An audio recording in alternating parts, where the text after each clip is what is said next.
He didn't remember falling, only impact. The world went from silence to fire. Metal screamed as gravity ripped the transport apart. The cabin spun.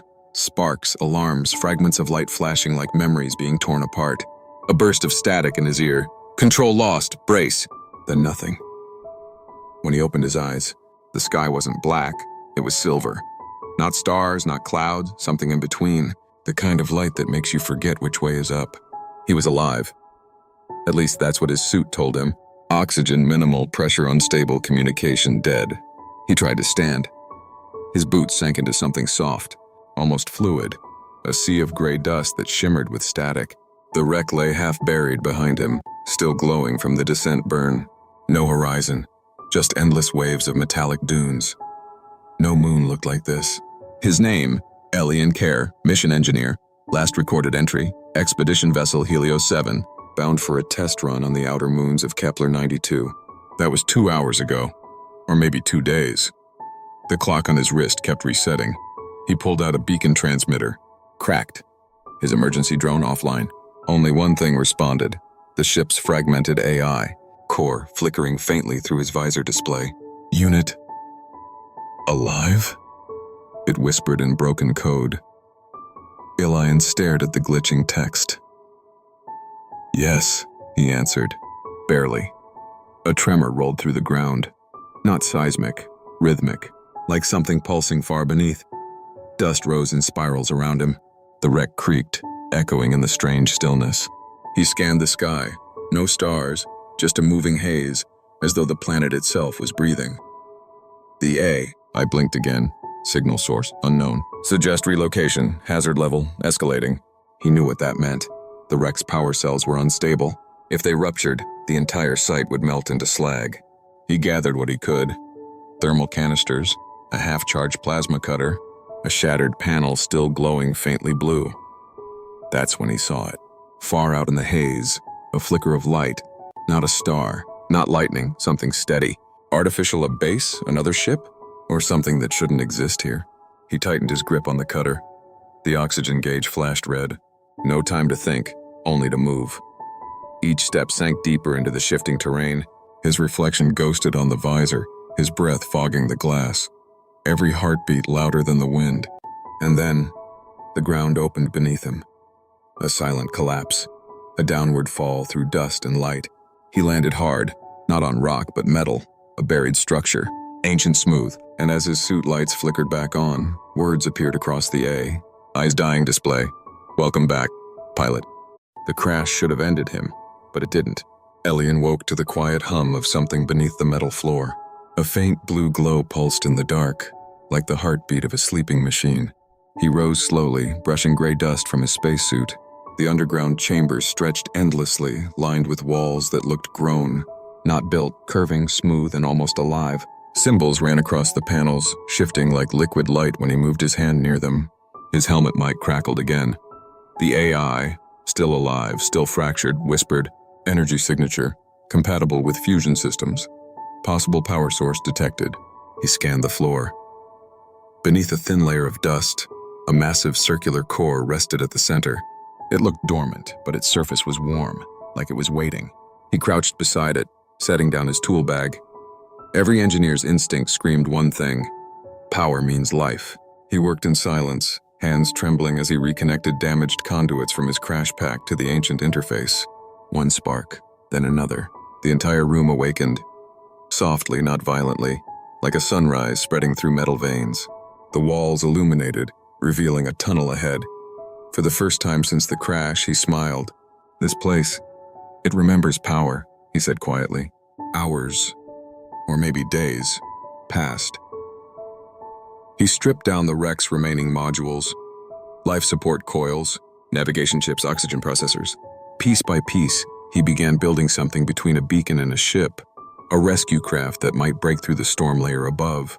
Each time fatigue hit, he replayed his mission log on loop, the voice of his team, laughter, the dream of returning home. He kept talking to them like they could still hear him. Maybe somewhere they could. But the planet wasn't done testing him. While welding a stabilizer frame, a deep vibration rolled through the structure.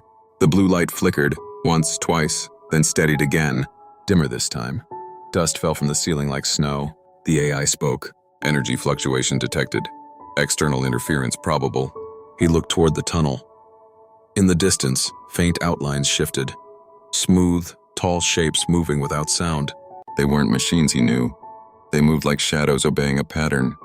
He froze, then slowly reached for the beacon's control pad. Identify, he whispered. Static. No response. Only the hum of the core beneath him, now glowing brighter, as if protecting him. Whatever those shapes were, they didn't approach. They only watched, and then vanished back into the light. Elian exhaled, trembling. Not today, he murmured. Then he returned to work, because that's what engineers do when fear shows up. They build.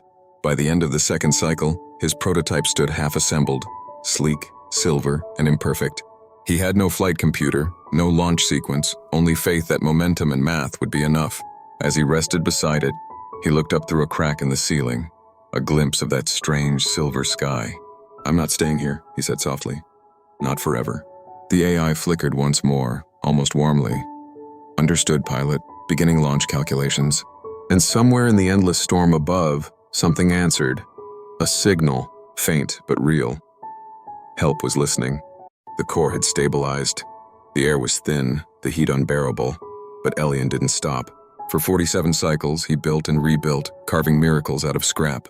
Every bolt, every seal, every weld carried a whisper of earth, of oceans, clouds, and voices he would never forget. Now, in the heart of the storm, the ship stood ready. He called it Aurora. It wasn't elegant, but it was alive. The AI powered up beside him, voice faint but steady. Fuel at 60%, atmospheric breach likely at 70 kilometers. Elian nodded. He looked at the cracked window above, where silver lightning split the sky. That's enough, he said. All I need is a chance. He strapped himself into the cockpit, a transparent dome wrapped in steel. Systems flickered on. The fusion drive roared with blue fire. The chamber walls began to shake, dust lifting like ghosts. Core overload in progress, the AI warned. He grinned. Good. Let's make some noise. The ship lifted, trembling, resisting gravity that had never been meant for flight. The storm howled, pressing against the hull like a living wall. Meters turned to kilometers. The temperature gauges spiked red. The view outside was chaos, a hurricane of metallic dust swallowing everything. At 60 kilometers, a warning flashed. Hull integrity at critical threshold. He shut off the alert. No turning back. Then, just as the core reached full capacity, the sky broke open, and light poured in. For the first time in 300 days, he saw the stars. Static filled his comms, then a voice, faint, distorted but human. This is Sol Command. Signal received. Repeat, signal received. He laughed, weak, relieved, half in disbelief. I told you, he whispered, not staying here forever. The storm below raged on, but above it there was silence and hope. The aurora rose higher, climbing through the void until the planet became a shadow beneath him. He was no longer stranded. He was returning, not just home, but to the story of what humanity could become when the impossible dared to test them. And as his voice faded into the static, a single message pulsed through the stars, never stop building. Hey, traveler, if you made it here, you're already part of something bigger. This is AethryxalCosmic, where stories are not just told, they live. We don't just make sci-fi, we build worlds, dreams, and futures beyond imagination. If this story sparked something in you, a question, a chill, a feeling that maybe we're not done exploring, then you belong here. Hit that subscribe button, like, and join us in this ever-growing voyage through time, mind, and space. Share this video with someone who dreams big. Comment below. Tell us, if you were stranded in the unknown, what would you build first?